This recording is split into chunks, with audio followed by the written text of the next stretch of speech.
भजमानरयुतमुख्यं श्रीरामदूतं शरणं प्रपद्ये लोकाभिरामं रणरङ्गधीरं राजीवनेत्रं रघुशणासं कारुण्यरूपं करुणाकरन्तं श्रीरामचंद्रं शरणं प्रपद्ये। पवित्र नगरीमध्ये चाललेला गोड असणारा असा लक्ष्मण शक्तीचा कार्यक्रम दुसऱ्या अध्यायाचा असणारा प्रारंभ आहे। एक अध्याय असणारा झालेला आहे। किती दिवस झाले बाबाचा कार्यक्रम आहे तुम्ही मारुती बाबा दस्तापूरकर जे रामायण चालित होते तेच रामायण त्याच रामायणातला हा असणारा कार्यक्रम आहे। दरवर्षी असणारा हा कार्यक्रम रामायण घरी वाचायचा आणि कार्यक्रम असणारा करायचा बाबाचीच परंपरा असणारा चालू आहे। बाळू महाराज घरी वाचतात आहे की नाही अण्णा बरोबर त्याचाच कार्यक्रम असणारा आणि तीच परंपरा आजही असणारी चालू आहे। असा गोड असणारा लक्ष्मण शक्तीचा असणारा कार्यक्रम लक्ष्मण असणारा पडलेला आहे। रणात लक्ष्मण पडलेला आहे आणि रावण युद्धाला आलेला आहे। भगवंतावर मोठं संकट आलं। संकट हे असणार प्रारब्धानं असणार माणसावर बी येत असते आणि देवावर बी येत असते। संकटाला कारणीभूत आपलं प्रारब्ध असते। कोणी असं कोणला असणारा देवाला सुद्धा संकट आले मग आम्हाला तुम्हाला संकट येतात त्याच्यात काय मोठी गोष्ट। देवालाही विरोधक होते आजही माणसालाही विरोधक आहेत। विरोधक असणारे असल्याशिवाय त्याचे असणारे काय होत नाही प्रगती होत नाही म्हणून विरोधक बी लागतच असतात माणसाला। आता लक्ष्मण पडलेला आहे लक्ष्मण पडलेला आहे रावण युद्ध करायला तयार झालेला आहे। आता अगोदर रावणाला मारायचे का लक्ष्मणाला अगोदर उठवायचे देवा पुढे असणारे प्रश्न निर्माण झाला। आपली लक्ष्मण शक्ती गेल्या वर्षी उन्हाळ्यात होती चांगली आहे का नाही हे नियमच आहे आज लई थंडी हो बस स्टँड पर्यंत आलतो धोतर घालून जे हवा सुटली ते हवा पुन्हा घरला गेलो पुन्हा पॅन्ट घालून आलो। मी म्हणलं काय ना आता होय आपली सेवा करायची जायचं ह्या हिशोबामध्ये निघालो। तुम्ही बाहेर जाऊन बघा आता इथं आपली श्वास आपल्या कार्बन डायऑक्साईड मुळे जरा गरम वाटायला येतं। जसं जसं गरम वाटेल तसं बरं आहे आणि जसं जसं गार लागेल तसं तुम्ही उठून जायचं एका एकानं मी बी जाणार तुमच्या मागं फक्त काय गडबड करायची नाही गपचिप जायचं। तशी चहाची भट्टी ठेवलेली आहे बाहेर ज्याला राहायचं त्यानंच राहायचं लई म्हणजे लई झोप येईल तेवढं काही राहायचंच नाही। वाचक सूचक येत राहतात जात राहतात त्याचं कामच आहे ते असं ठरवायचं आणि तसंच गपचिप बसायचं। बघा आता साऊंड वाली लाईत राहतात आपली शक्ती वस्तूर साऊंड चल द्या हा राम जीवा जगाचे जीवना राम जीवाचे चितन सकात्मा राम आपण राम परिपूर्ण परब्रह्म। नाथराय सांगू लागले भगवान रामचंद्राचे लक्षण सांगू लागले। कोणालाही सांगण्याकरता माहिती होण्याकरता माणसाची सुद्धा काही अगोदर लक्षणं सांगावं लागतात। कोणाची जर तारीख घ्यायची असली कीर्तनाची तर त्याची लक्षणं सांगावं लागतात। असा असा महाराज आहे असे सिद्धांत सांगतो असा माणसाचा उद्धार होते अशा माणसाचा त्याच्यातून फायदा आहे म्हणून मग माणसं त्याला 25-30 हजार रुपये देऊन तारीख घेतात त्याचे लक्षणं सांगितल्यानंतर। तसे नाथराय भगवंताचे लक्षणं सांगू लागले। भगवान हा जगाचं जीवन आहे। कोणाचं जगाचं जीवन आहे भगवान परमात्मा। लक्षात ठेवा परमात्मा असणारा नसल्यावर आमचं तुमचं काही खरं नाही। सगळ्या जगाचं जीवन प्रभू रामचंद्र आहे आणि आमच्या तुमच्या सुद्धा राम आहे म्हणून आम्ही तुम्ही येतो चलतो बसतो उठतो। आमच्यातला तुमच्यातला जर भगवान परमात्मा निघून गेला राम जर आमच्यातला तुमच्यातला निघून गेला तर आम्हाला तुम्हाला या देहाला काही किंमत नाही। देहाला किंमत केवळ रामामुळे राम असल्यामुळे आपण बसतो उठतो परमार्थ करतो सोडून द्या संसार सुद्धा रामामुळेच होते। आमचा तुमच्या हृदयातला जर राम निघून गेला तर काही शिल्लकच राहत नाही म्हणून रामामुळे असणार हा सर्व काही चालतंय। भगवान जगाचं जीवन आहे। भगवंताशिवाय जग चालत नाही। चाले हे शरीर कोणाचे असत्य कोण बोलविते त्याला भगवंताशिवाय चालवणारा कोणीच नाही याला बोलवणारा कोणीच नाही। जगाची निर्मितीच भगवंतानं केली। जेने हे विश्व निर्मिले महर्षी देवाते संस्थापिले स्वतःचे धरिले सत्ता मात्र आपुल्या। असं जगाचं जीवन परमात्मा आहे। जगाचं जीवन सगळ्या परमात्मा असताना सुद्धा तो असणारा प्रत्येकाच्या हृदयामध्ये, लक्षात ठेवा, तैसा हृदयामध्ये रामो असता सर्व सुखाचा आराम का भांताशी कामो विषयावरी असा परमात्मा असणारा सर्व व्यापक आहे. लक्षात ठेवा, आत्मतत्व हे जसं सर्व व्यापक आहे, आत्मतत्वाला ज्याचा आधार आहे तो प्रभू रामचंद्र आहे. म्हणून तो भगवान असणारा चौकड व्यापक आहे. हरी अनंत, हरी कथा अनंत. भगवान व्यापक असून सुद्धा रावणाला वाटलं राम असणारा एक देशी, एक नामी असला पाहिजे, पण परमात्मा सर्व व्यापक असल्यामुळे देवाला सगळं काही कळतंय. कारण देवाला कळतंयच, न सांगता कळू येते अंतर. देवाला सांगायची गरज नाही, त्यालाच देव म्हणतात. आणि ज्याला सांगून सांगून कळत नाही त्याला गाढव म्हणतात.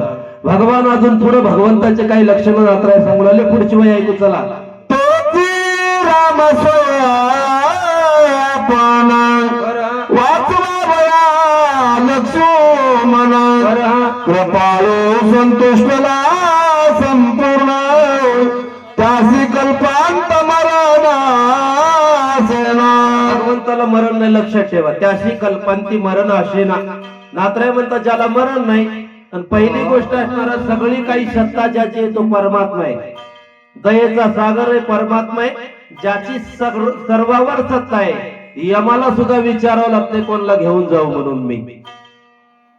तीर्थाला सुद्धा विचारावं लागते कोणाकोणाचे पाप खाऊ मी. अशी ज्याची व्यापक सत्ता आहे तो परमात्मा होता. यमाला विचारावं लागतं. यम म्हणे कहुना ते यमावे, दमू म्हणे कहुना ते दमावे, तीर्थ म्हणती काय खावे, दोष कदाशी नाही. म्हणजे प्रत्येकाला ज्या भगवान परमात्म्याला विचारावं लागतंय, ज्याच्या यमही असणार एवढी मोठी सत्ता आहे देवाची. लक्षात ठेवा, देवाची एवढी मोठी सत्ता आहे, ते यमालाही तिथं विचारणा करावं लागते, विचारपूस करावं लागते. कोणाला घेऊन जाऊ, होय बाबा, कोणाला विनंती येते का? नाही, बाळू महाराज तिथं विचारावं लागतंय. बबन महाराज विचारल्याशिवाय इकडे येत नाही, हे का नाही. म्हणून असणारा त्या एवढा सत्ताधीश परमात्मा त्याच्या भावावर ही वेळ आली. आणि म्हणून असणारा भगवंतावर आलेल्या वेळेवर नात्राया सांगू लागले ज्याची व्यापक सत्ता आहे. आमची तुमची अल्प सत्ता आहे. लक्षात ठेवा, आम्ही तुम्ही अल्प सत्तेवाले, अल्प आयुष्यवाले माणसं आहेत. आमची सत्ताही व्यापक नाही, आमचं आयुष्य सुद्धा व्यापक. अल्प आयुष्य मानव देह शतगणिले ते अर्धरात्र खाय, मध्ये बालत्व रोग पीडा शेन काय भजनाशी उरले ते पायन घरी झोपी जाय हे पडले. असा कार्यक्रम आपण अल्प येतं. भगवान असणारा सर्वज्ञ एवढा मोठा सत्ताधीश परमात्मा असून नात्राया म्हणू लागले तो परमात्मा लक्ष्मणला वाचवायसाठी आलाय. कोणाला वाचवायसाठी? लक्ष्मणला वाचवण्याकरता भगवान आला.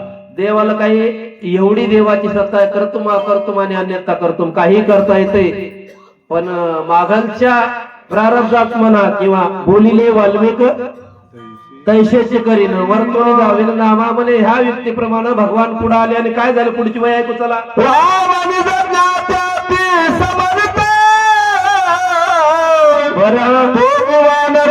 विचारात अनुसरला अनुचरित लक्ष्मी. भगवंताचे काही विशेष गुण सांगू लागले. तसे भगवंताचे षडगुण असणारे चौकड वर्णन केले. होय, षडगुणाचं वर्णन भगवंताचे आलेले जागोजागी. हे की नाही, भगवंताकडे यश अवधारे वा येश श्री अवधारे ज्ञान वैराग्य ऐश्वर्य हे साही गुणवर्य वस्ती जेथ म्हणून तो भगवंतू आणि सांगाचा सांगा तू असं ज्ञानोबराय वर्णन करतात. त्या 6 गुणाच्या व्यतिरिक्त काही गुण आहेत नात्राया सांगू लागले. जो सर्वज्ञेचा ओलावा जो असणारा सगळं ज्ञान ज्या भगवंताकडे. बघा, रामायण हे असणार नीतिमत्ता शास्त्र. लक्षात ठेवा, भागवत कसं मरावं सांगतंय, गीता कशी जगावं सांगते, आणि रामायण कसं वागावं सांगतंय. लक्षात ठेवा, जो सर्वज्ञेचा ओलावा आहे, ज्याच्याकडे सगळं काही ज्ञान आहे, तो परमात्मा रामचंद्र आहे. एवढा ज्ञानी जरी असला तरी तो वानराच्या विचारामध्ये वरतू लागला. आम्हाला तुम्हाला जरासं कळू लागलं की आम्ही कोणाला विचारित नाहीत बाबा. होय बाळबाळ, आम्हाला तुम्हाला थोडं ज्ञान झालं की आम्ही दुसऱ्याचा विचार करीत नाही. सर्वज्ञ भगवान सर्वज्ञ, सर्वज्ञ त्याला म्हणतात. सर्वज्ञ देवाशिवाय आणि साधूशिवाय जगात सर्वज्ञ नाही. काही माणसाला काही दिलेलं हे देवानं तेवढ्यामध्येच माणसं असणारे गुंगवायचे, काय करायचं तर करायचं आणि तेवढ्यातच जगायचं. सर्वज्ञ नाही. एका एका रोगाचे पेशंट करणारे त्याला पेशलिस्ट म्हणतात. काय म्हणतात? ज्याला ताप आणि सर्दी खोकला कळतंय हे वेगळे, ज्याला पोटाचं कळतंय हे वेगळे, ज्याला पाठीचं कळतंय हे डॉक्टर वेगळे, ज्याला मणक्याचं कळतंय हे डॉक्टर वेगळे. ते पेशलिस्ट झाले. पण सर्वज्ञ नाही. ज्याला डोळ्याचं कळतंय त्या डॉक्टरला कानाचं समजलच म्हणून असं काही सांगता येत. ज्याला त्वचेचं कळतंय त्या डॉक्टरला हाडाचं कळलं असं काही सांगता येत. म्हणजे सर्वज्ञ नाही. तर ज्याला गाता येतं त्याला बोलता येत, आणि ज्याला बोलता येतं त्याला गाता येत. म्हणजे सर्वज्ञता आमच्याकडे तुमच्याकडे नाही, तरी पण आमच्याकडे तुमच्याकडे अभिमान आहे. एवढा मोठा देव जगात सर्वात असणारा विश्व निर्माण करणारा नाथांनी सांगितलं. एवढी मोठी ज्या भगवंताकडे सत्ता आहे, सर्वज्ञता आहे, तो बी असणारा साधूच्या वचनामुळे वानराच्या विचारानं वागू लागला. आणि वानराच्या विचारानंच नाही, वानर काय काय म्हणू लागले, नाथराय काय काय बोलू लागले, पुढची वय ऐकू चला. हा भूत भविष्य वर्तमान सर्वही जाणे रघुनंदन शाबास. तरे मनुष्य नाट्य विटंबना आपण दावीत. ज्ञान म्हणतात, लक्षात ठेवा. आम्हाला तुम्हाला चालू सुद्धा कळत नाही आणि मागचं लक्षात राहत नाही. आमची तुमची लय मोठी भानगड आहे. चालूतलं काही कळत नाही, पुढे काय होणार आहे कळत नाही. एवढी थंडी पडेल हे आपल्याला माहित, एवढा पावसाळा होईल हे आपल्याला माहित, पुढे दुष्काळ पडेल हे आपल्याला कळत, तरी कोणाचं ऐकत. ही तर असणारी आमची सर्वज्ञता आहे. भगवान तसा नाही. भगवंताला भूत भविष्य आणि वर्तमान. भूत म्हणजे माग काय काय झालंय, आपण जन्माला आलो ते दिवसपासून काय केलंय आम्हाला तुम्हाला माहित नाही, कळत नाही, लक्षात राहत नाही. आम्हाला कालचं विचारलं तर कळत नाही कालच्या सप्त्यातला अभंग कालचा कोणता होता. आम्ही एवढे सर्वज्ञ येत. रात्रीचा हा भंग विचारला तर आम्हाला मोबाईल काढून पाहावं लागतंय की हा भंग होता आणि हेच चरण सुटलं, या बाकीचं वरण झालंय. म्हणजे आम्हाला हे कालचं एक लक्षात राहत नाही. भूत कळत नाही, भविष्याचं ज्ञान नाही, पुढं काय होणार आहे. रावणाला भविष्याचं ज्ञान नसल्यामुळे रावण विचारू लागला नारदजीला, माझं कसं होणार आहे. म्हणून भविष्यही कळत नाही भगवंताला. भूतही कळतंय, भविष्याची कळतंय आणि वर्तमान पुढे काय होणार आहे कळतंय. असा जो सर्वज्ञ असणारा परमात्मा आहे, त्या परमात्म्याला सुद्धा जो सर्वज्ञ आहे, सगळ्या काळाचं ज्याला ज्ञान आहे, तो परमात्मा सुद्धा कोणाच्या विचारात आहे. वानराच्या नाही, भक्ताच्या विचारात आहे. वानर काय नुसते वानर नाहीत, पाला खाचनी या झाडावरून त्या झाडावर जायचं नाही, रात्रंदिवस चिंतन करणारे वानर आहेत. लक्षात ठेवा. साधूच्या संगतीत आहे परमात्मा. देव कोणाच्याही संगतीत कुठेही राहत नाही. कोणाच्या सोबत राहते? साधूच्या संगतीत राहते, साधूच्या विचारात राहते, नामधारकाचा सेवक होते. म्हणून वानराच्या विचारात वर्ततो. म्हणजे वानराच्या नाही, साधू संताच्या. हे रामायण सगळं साधू संताचं आहे. बोलिले वाल्मिक त्यांच्याच विचारावर वर्तन आहे. म्हणून वानर सामान्य नव्हते. लक्षात ठेवा. वानर जे त्या काळातले वानर होते, एक एक वानर असणार एवढा मोठा नामधारक होतं. त्याचं नाव जर घेतलं, त्याचं जर मुख पाहितलं तर माणसाचा उद्धार होतो. एवढी ताकद त्या वानराची होती. आणि त्या विचारामध्ये भगवान वावरू लागले. काय म्हणू लागले? चला. विकळ देखोनी लक्ष्मणा जाणून भविष्याचे चिन्ह व्रता करी विलपना बरोबर लक्षण अवधारा. भविष्याचे चिन्ह लक्षात ठेवा. रामायणातलं सांगायचं. अशी 100 वया झाल्याच पाहिजे. अगोदरच आपण उशिरा आलो होतो की नाही. आपण नाही बरं काय, शक्तीच उशिरा सुरू झाली. म्हणून जरा लवकर लवकर चालायचंय. कारण जाणून भविष्याचे चिन्ह, पुढचं भविष्य भगवंताला माहित आहे.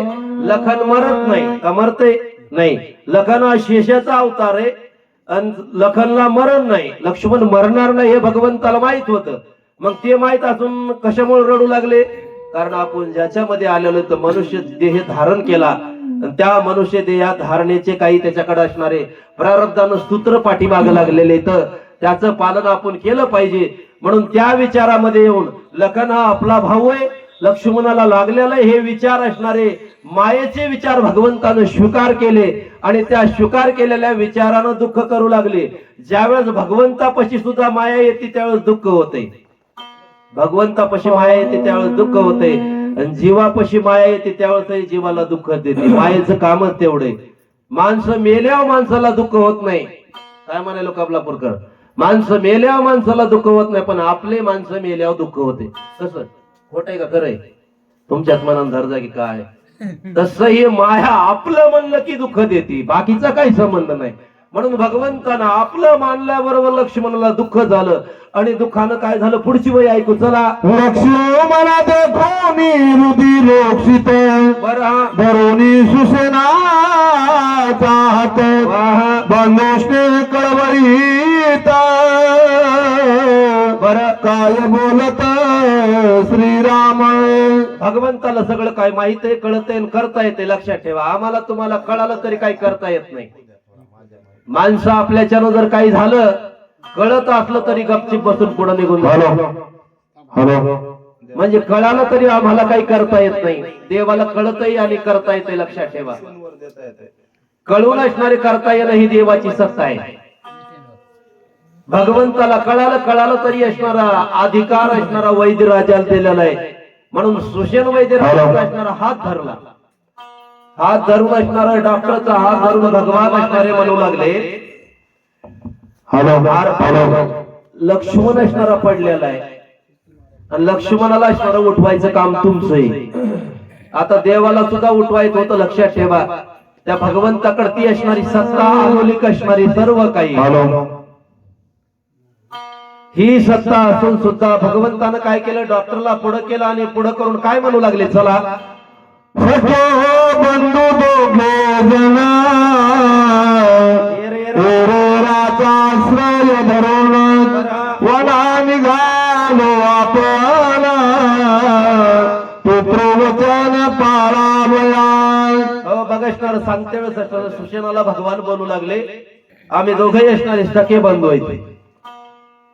लक्ष्मण आणि मी सखे बंधू आहेत दोघेही. आम्ही रोज रामायणातले माणसं आहेत आम्ही. तुम्ही राम आणि लक्ष्मण सखे बंधू होते का? होय रमेश महाराज होते, सावत्र होते. काय म्हणाले भगवान? सखे बंधू म्हणाले. भगवंताला सख फक्त तेच आहे कोण, जे देवाचं रात्रंदिवस सेवा करतय आणि देवाचं नाव घेतय तेच सखा आहे भगवंता. लक्षात ठेवा, ज्यानं संसाराला लात मारली आणि लात मारून असणारा वनवास नसताना वनवास स्वीकारला त्याला भाऊ म्हणतात. लक्षात ठेवा, आमच्या भावाचं लक्ष नसतं धुऱ्या धाऱ्यानं बांधानं. म्हणून सखे दोघं असणारे आम्ही भाऊ होतो.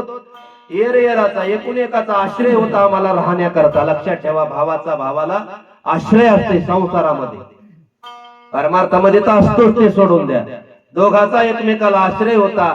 आश्रय म्हणजे असणाऱ्या शिनलेल्या जीवाला जिथं विश्रांती घेता येते त्याला आश्रय म्हणतात. लक्षात ठेवा, म्हणून आम्ही एकमेकाच्या जीवावर दोघं निघालो होतो सुषेणा. आणि मला 100% माहित आहे मी लक्ष्मणाशिवाय काहीच करू शकत नाही.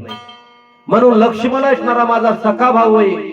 विशेष असणारा माझ्यापाशी मला सर्वस्व वर नेण्याचं, माझं नाव लौकिक वर नेण्याचं काम लखनचं आहे. म्हणून लक्ष्मण पडलेला लक्ष्मण उठला पाहिजे असं डॉक्टरला भगवान बोलू लागले. चला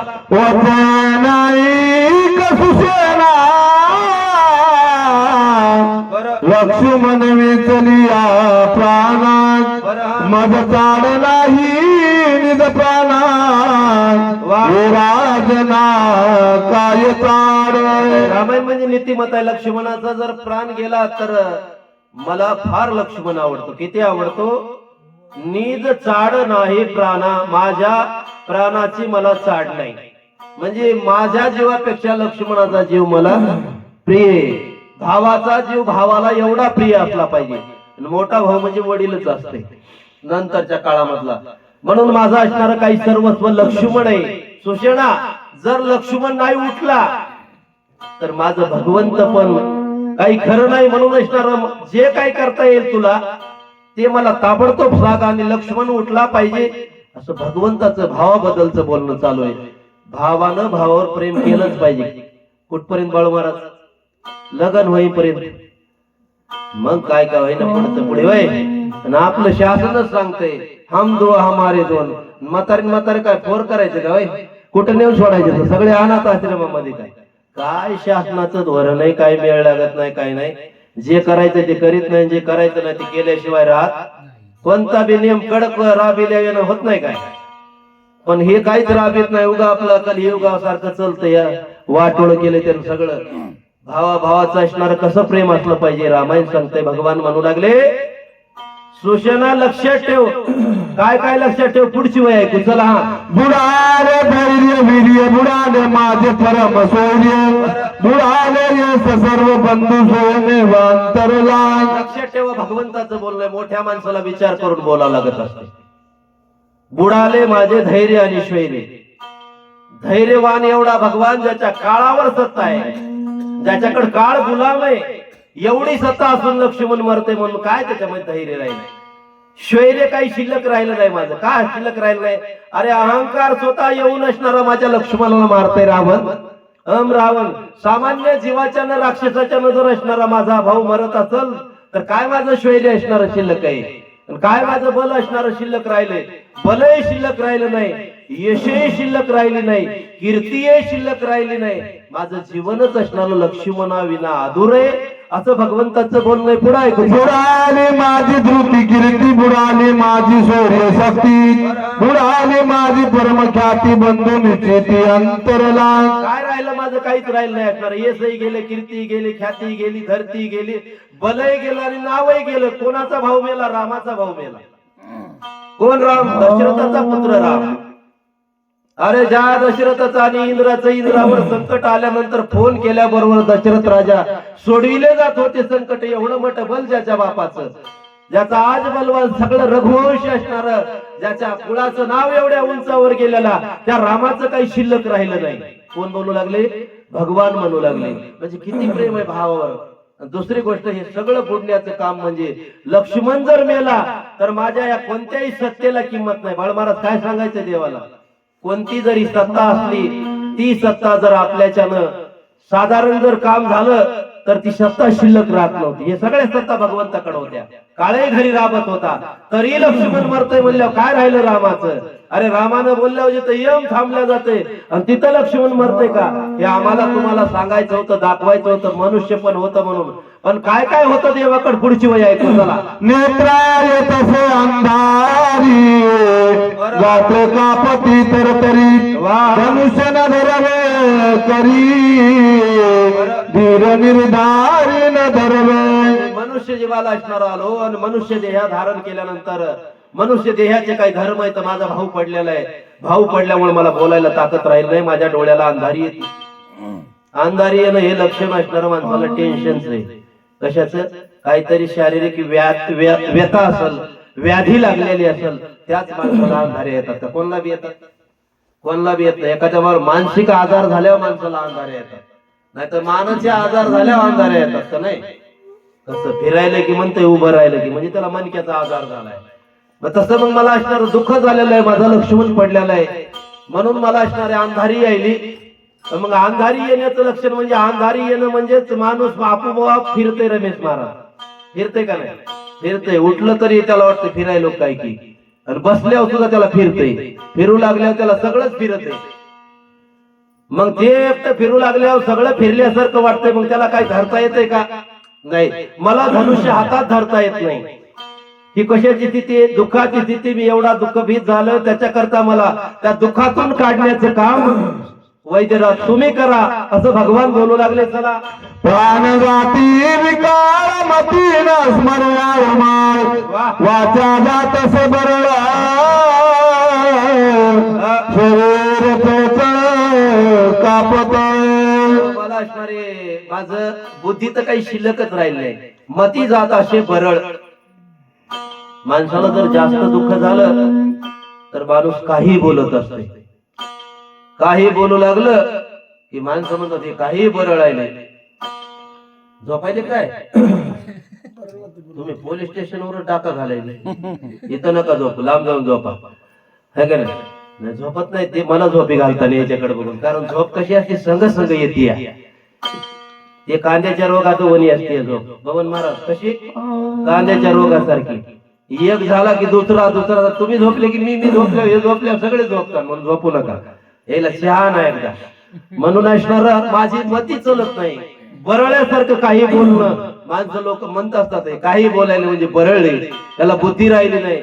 मज असणार बोलणं बरोबर राहिलं नाही. भगवान म्हणू लागले मला बरळल्यासारखं वालय मी काय बोलल काही सांगता येत नाही. आणि माणूस एकदा बरळू लागलं की काही बोलतोय बघा कधी बोलतोय त्याला ताप यायला पाहिजे. त्याला किती यायला पाहिजे 85 डिग्री सेल्सिअस ताप यायला पाहिजे 100च्या जवळपास. मग ते बरळाय सुरू करते बघा. काय केळी लावली होती घडच लागली नाही. अरे केळीच तू लावलीच नाही घड काय काही म्हणायला म्हणजे याला बरळणं म्हणतात होय. दुसऱ्याचा ऊस गेल्या आपला चेक कसं बिल निघाल नाही म्हणणं याला काय म्हणायचं. तेच होऊ लागलं भगवंताला पुढची. आता मग युधाचे कार्य कोण यश कोण घे आपण कोण कार्य मधून रावण बंधू लक्ष्मण अंतरला. मला असणार काही शिल्लक राहिलं नाही. मती माझी चलत नाही बुद्धी माझी चलत नाही कार्य असणारा माझ्याच्या होत नाही आणि कोणीच कोणाचं राहिलं नाही. आता विधाचे कार्य कोण आता विध करायची गरज नाही. लय येऊ पडले चाड नाही विजयावृत्ती चाड नाही धृती गती चाड नाही यश कीर्ती बंधूंची ती अंतरला. मला असणार काही चाड राहिली नाही. चाडच काही राहिली नाही.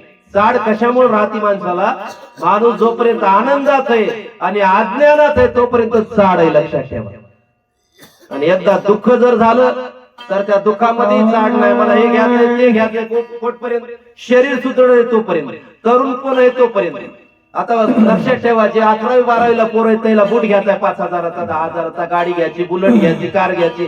बाळू महाराजासारख्याला म्हणल्या बाळू महाराज म्हणतात नाही मज चाड नाही त्याची एकरभर वावर घेऊ. वेगळी वेगळी चाड चाड बदलत जात असते माणसाची कोटपर्यंत. पण एवढं भगवंताला दुःख झाले मला विधाची चाड नाही मला कोण्या ब्रह्मांडाची सत्तेची चाड नाही मला इकडची चाड नाही तिकडची चाड नाही. आता फक्त माझा लक्ष्मण जर गेला तर त्याच्या माग मी जाणार आहे असं भगवान.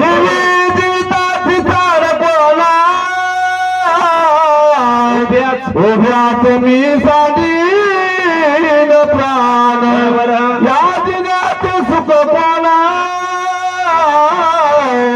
बंधू लक्ष्मण अंतरला. भगवान म्हणू लागले मला माझ्या जीवापेक्षा जास्त काही आवडत होतं तर ते फक्त लक्ष्मण आवडते. देवाचं लय मोठं व्यापक बोलणं लक्षात ठेवा. देवाला काही जर आवडत असेल तर फक्त भक्त आवडतात सगळ्यात जास्त. त्यांनी लक्ष्मी सुद्धा परतवणी केली डावली. फक्त देवाला भक्त आवडतात. किती आवडतात आपल्या प्राणापेक्षा. ते हे प्राणाप्रवते मज आवडती निरुते. अहो भक्ताचं चरित्र गाणारे सुद्धा मला आवडतात. मग भक्त त्याच्यापेक्षा जास्त. लक्ष्मणामुळे मला बाकीची कोणतीही चाड असणारी शिल्लक राहील नाही. मी देव म्हणू लागले कलियुगातले सांगू लागले देव बबन महाराज. कोणतं सांगू लागले कलियुगातले. पहिले माणसं कृतयुगामध्ये आयुष्य संपल्याशिवाय मरत नव्हते. लक्षात ठेवा आयुष्य संपल्याशिवाय मरत नव्हते. कधी कृतयुगामध्ये. त्रेतायुगामध्ये सुद्धा आयुष्य संपल्याशिवाय मरत नव्हते. राम अवतारामध्ये सुद्धा माणसं आयुष्य संपल्याशिवाय मरत एक असणार तपश्चर्या करू लागलं शूद्र. त्यावेळेस एक 12 वर्षाचा मुलगा मेला. रामायणातला सांगायला मी विषय. कशामुळे त्या शूद्रानं तपश्चर्या केली म्हणून तो आधर्म झाला. हा 12 वर्षाचा मेला. अयोध्येत आणला भगवंताला उठवावं लागलं. त्याला यमाला बोलून घ्यावं लागतंय. अरे यमाजी अरे कस काय याचं कस काय झालं इतक्या लवकर कस काय मेला हा. मग त्यावेळेस सगळं रेकॉर्ड चेक केलं तर तिकडे याच्यामुळे मेला. आधर्म थोडाही झाला तरी म्हणूनच तर त्या काळात असे माणसं मरत नव्हते. पण भगवान म्हणू लागले मी उभ्यानच मरतो. कसं म्हणतो म्हणू लागले कलियुगामध्ये उभ्यानं मरतात बसून मरतात चलत चलत मरतात चहा पेतावळी मरतात. मी म्हणलं चहा पिऊ लागले कस काय अटॅक आला म्हणले. म्हणजे हे त्या काळातलं. भगवान म्हणू लागले मी उभ्या उभी मरतो आताच्या आता मरतो वेळ घालणार नाही. लक्ष्मणा का करतो प्रयाणात मज सोडून दीनवदना कोण्यासाना जातो भगवानी पिडलासी रे उपवासी म्हणून यारसून जातोसी की युद्ध करिता भागलासी म्हणून जासी विसावया. भगवान म्हणू लागले, कधी माणसाला लक्षात येते ज्यावेळेस असणारं दुःख होते. लक्ष्मण निघून गेल्यानंतर भगवान म्हणू लागले, लक्ष्मणा तू जाऊ नको, धाव पावर आहे लक्ष्मणा. का असणार मला असणार सोडून जातोस, मी तुझ्या विना दीन आहे. लक्षात ठेवा, दीन कोणाला म्हणतात बाळ महाराज? दीन दीन बबन महाराज. जाऊ दे, मी आपलं सांगतो तुम्हाला. विचारलं तुम्ही म्हणता ना, तुम्हाला कशाला बसविले का, जेवायला बसविले का? दीन त्याला म्हणतात ज्याचे इंद्रिय आपल्या हातात नाही त्याला दीन म्हणतात. कोणाला म्हणतात रमेश महाराज? ज्याचे इंद्रिय हातात नाही त्याला दीन म्हणतात. खरं सांगा, आमची इंद्रिय हातात नाहीत, माहित नाहीत बाबा. बाळू महाराज कसे पंडित आहे, त्याचा अभ्यास वेगळा आहे. त्यांचे इंद्रियावर जरा मनावर ताबा आहे, मोहात नाहीत ताबा, अजिबात नाही. मी घरून येतो धोतर नेसलो पुन्हा पॅन्ट घालून आलो, का आता ताबा कशाचा महाराजाला? होय, महाराजाचे लक्षण वेगळे. देह जावं अथवा राहू, आणि थंडीत सुद्धा शक्तीला ही एक आपलं का. पण भगवान असणारा दीन नसून दीन म्हणू लागले. भगवंताची सत्ता त्यांच्या शरीरावर आहे, त्यांच्या शरीरावर नाही, सगळ्या जगातल्या शरीरावर भगवंताची सत्ता आहे का नाही? मी चालविले भगवंताच बोलणं आहे ना. म्या चालविल्या सूर्य चाले, म्या हलविल्या प्राण हलेल मी जगाते. मग एवढी सत्ता तरी भगवान म्हणू लागले मी दीन आहेत. लक्षात ठेवा, शहाण्या माणसाचे लक्षण येते. शहाणा माणूस मी शहाणं म्हणतच नाही, आणि येडपट आपल्यासारखा हुशार कोणी असं म्हणल्याशिवाय राहत. हे शहाण्या माणसाचे लक्षण येतं. भगवंताकडे सर्व काही आहे, पण भगवान म्हणू लागले, काय म्हणू लागले? लक्ष्मणा असं करू नको रे बाबा, मी दीन आहे तुझ्यामुळे, तुझ्यामुळेच मी सर्वस्व आहे. तू जर निघून गेला तर माझी काही चूक झाली जीवनामध्ये. मी काय तुला कार्य सांगायला न पाहिजे, पण तू काम केलंस ते उपकार कधी फेडू मी तुझे. चला पुढची वय ऐकू. रणिश्रमलासी तू करिता दोनदान की सीता बोलणी अपवादान त्या विषादा मानिले. देवाचं कसं स्वभाव आहे, देवाला तुम्ही काही द्या ते उपकार देव ठेवून घेत नाही. लक्षात ठेवा, काही द्या तुम्ही, तेलापासून वस्त्रापासून काय जे द्यायचं ते द्या, त्याचे 100 पटीनं देव भक्ताला दिल्याशिवाय राहत नाही. देवाचा असा स्वभाव आहे. भक्ताच्या केलेल्या सेवेचा ऋण होत असतं देवावर, आणि ते ऋण फेडण्याकरता भगवान त्याच्या मागे लागते. ज्ञानोबा त्याचं वर्णन करतात बघा. ते ऋण वय पण दे कोणी अंगी, मी आपुल्याची उत्तीर्णता लागी, भक्ताच्या तनु त्यागी परिचर्या करी. ते ऋण झालेलं होतं लक्ष्मणाचं. लक्ष्मणानं नुसतं बोलल्यानं काही उपकार होत असतात, पण सेवा केल्यावर जास्त उपकार होतात. आता तर माऊली सेवा राहिलीच नाही, सेवा करीत लोक. उग मालकी करायला काय पडे म्हणाले सेवा. आणि सेवेशिवाय तुम्हाला कुठेही ज्ञान जीवनात मिळत नाही. पहिलेपणापासून ज्या परंपरा आल्या त्या सगळ्या सेवा करूनच परंपरा आल्या. मारुती बाबा मोतीराम महाराजांची सेवा केली, ज्ञान झालं. मालकानं बाबांची सेवा केली, ज्ञान झालं. गावबानं नाथरायची सेवा केली, ज्ञान झालं. एवढं नाही, ज्ञानोबा सांगतात ज्ञानाचं भांडार जे काही ते सेवाच आहे. ते ज्ञानाचा पुरवठा, ते सेवा हा दारवंटा, तो स्वाधीन करी सुबटा ओळंगोणी. पुन्हा काय कर, तनु म्हणू जीवे शरणासी लागावे, अगरवता करावे दश सकळ. सगळ्यात मोठी सेवा आहे. लक्षात ठेवा, कशाची करा तुम्ही, वाढण्याची करा, पैसे जमा करण्याची करा, आहे का नाही, अन्नदान करण्याची करा, परमार्थात पैसे काय अहो लावण्याची म्हणालो, खाण्याची कुठं काही, पण सेवा करा. कशाची बी सेवा ती वाया जात नाही. आणि लक्ष्मणानं सेवा केली होती. काय लक्ष्मणा, अरे इंद्रजित का मरत होता का? माझ्यासारख्यानं तंबाखू खाणारानं बिड्या आवडणारानं कुठं जगाचा उद्धार होत असतंय का? कोण म्हणू लागले? भगवान म्हणू लागले इंद्रजित एवढा, त्या इंद्रजिताचं मरण अवघड होते. किती अवघड होतं, सगळे रामानावाले येतं. कारण इंद्रजिताला जर मारायचं असलं तर त्याला 14 वर्ष ब्रह्मचारी आणि निरहारी लागत होता. आमचा चहाचा टाइम सुटले आम्ही उठत नाही. तर एवढं मोठं व्रत ज्या बहादरानं केलं, नवीन लग्न झालेलं होतं, फक्त 16व्या महिन्यामध्ये वनवासाला गेलेला लक्ष्मण एवढं मोठं कठोर व्रत करून इंद्रजितासारखा युद्ध मारला. इंद्रजित का सामान्य होता का कोणाला मारायला? ज्यानं इंद्राला 42 वेळेस जिंकून आणलं होतं असा इंद्रजित तुला मारला. असे मोठमोठाले काम लक्ष्मणा तुझे झाले. दुसरी गोष्ट असते, मी तुला कधीच काय काय म्हणलो नाही, पुढची वय ऐकू. लक्ष्मणा ये रे परतोनी मज भोकी दे रे मजवरी रुसला स्वीकारे दोघे वनीचे सांगाती. भगवंताच्या डोळ्याला पाणी आलं. लखनचे केलेले उपकार लक्ष्मण माझ्यावर रुसला असं भगवंताला वाटलं. लक्ष्मणा तुला मी काहीच बोललो नाही, पण लक्ष्मणाला जर काही बोलले असते भगवान तर इंद्रजित मेला नसता. बघा ना केवढी सेवा आहे. पाणी आणून द्यायचं पण पाणी प्यायचं नाही. पुढे चालायचं, कुशास्त्र निर्माण करायचं. सीताई साहेब रामजी झोपायचे, लखन जाग राहायचं. फळ आणून द्यायचे, केळं आणून द्यायचे, जांबा आणून द्यायचे, काय काय असेल ते आणून द्यायचं. भगवंताला खाऊ घालायचं. आपण खायचं नाही. केवढा मोठा असणारा अन्याय. शुगर झालेल्या म्हाताऱ्यानं गुलाबजामुन आहे खाल्ले तर सकाळी सेवा देते म्हातार, मला एक सुद्धा दाखवला नाही म्हणून. एवढी सेवा असणारी केली आणि त्या सेवेचं ऋण म्हणून भगवान रडू लागले. लक्ष्मणा ये रे ये, माझं काही चुकलंय का मला सांग बरं. आणि एकदा होऊन गेल्या आता मी तरी काय करणार. चला पुढे. जीवना सर्वता नसेली अन्न न कर्या उभ्या गमन उभ्या प्राण सांडीन. भगवंतानं सांगितलं लक्ष्मणा तुला कधीच मी पाणी पे म्हणलो नाही. मला रोज पाणी रोजच्या रोज भरून ठेवायचं, आमची सेवा करायची. पण हे माझाही असणारा निर्णय निर्धार आहे. देवाचं कसं आहे लक्षात ठेवा. आपण जशी भगवंताची सेवा केली तशी देव आपली सेवा करते.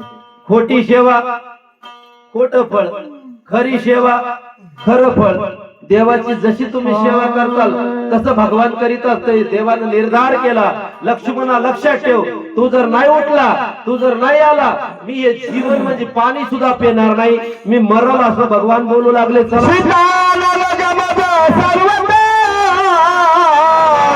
काय तोंड दाखवू त्या भरता बरोबर काय उत्तर देऊ तिघी माता बंधू सर्वता अंतरला शास्त्रोग्न पुषे मद पुषल जेव्हा कायनी मुख दावू तेव्हा गेला सर्व सुखाचा ओलावा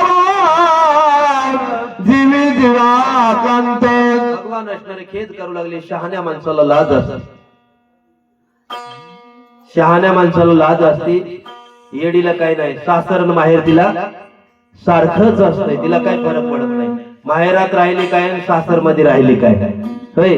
पण भगवान होते, जगाचे मालक होते. वागण्यामध्ये माझं काही चुकलं काय? इथून जर असणारा लक्ष्मणा तू निघून गेला, मी जर असणारा अयोध्येत गेलो तर मला पहिल्यांदा आई कौशल्या विचारील, आई स्वामित्र विचारेल, सगळेच असणारे नगरवासी विचारताल. अरे शत्रुघ्न येईल, भरत येईल, मला सगळे विचारतात. मी मोठा आहे सगळ्यापेक्षा. काय तिथं का जीव देऊ का काय लक्ष्मण? आम्ही काय सांगू तिथं? लक्ष्मण तुमच्याजवळ तुमच्या सोबत रामा पाठवला त्याचं कारण हे होतं, जगाचा तो असणारा नाथ आहे, सर्व सत्ताधीश आहे. आणि लक्ष्मण मेला हे माझ्या तोंडाने मी सांगू कसे? असं लक्ष्मणाचं दुःख भगवंताला झालं. आणि पुढे काय म्हणू लागले?